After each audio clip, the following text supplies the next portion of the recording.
So talk to us about like how the values maybe reemerged and some specifics about how you faced recovery.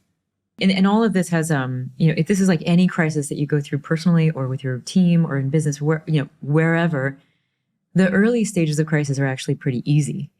It's devastating, but it's also pretty easy. And in a way, weirdly fun because you have to be wildly creative. But it's as you get into it, when you realize what has actually happened, that it, when you can really start to process it. The early days, you don't have time. You're in survival mode. You don't have time to process anything really.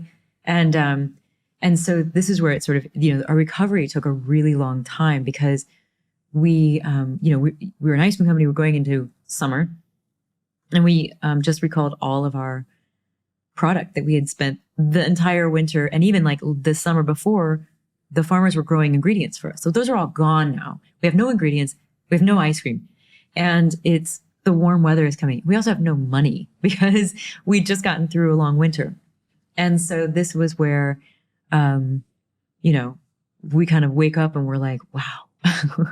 How are we going to do this? And I'll tell you what happens when you get to this place, personally, because I've been there too, and as a company, is that the rules are different, and it's kind of this weird freeing place when you're actually at the bottom and you have to like fight your way back from nothing.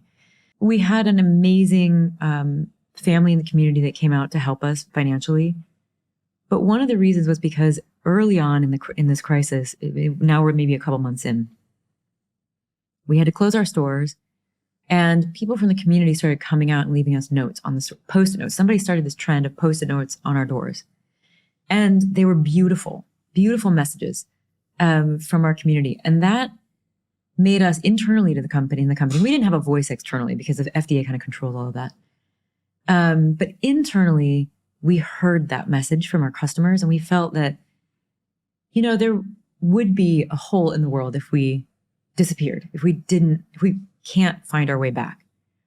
And it made us fight harder than we ever probably could have otherwise.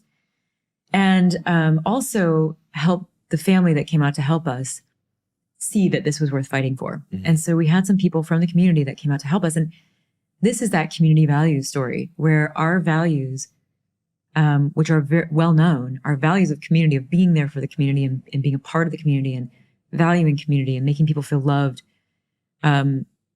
We'd done that for so long, and now people were doing it back for us. And it was really incredible to see that. If we hadn't been that company, we would not exist today. There's no way we would have been able to come back from that.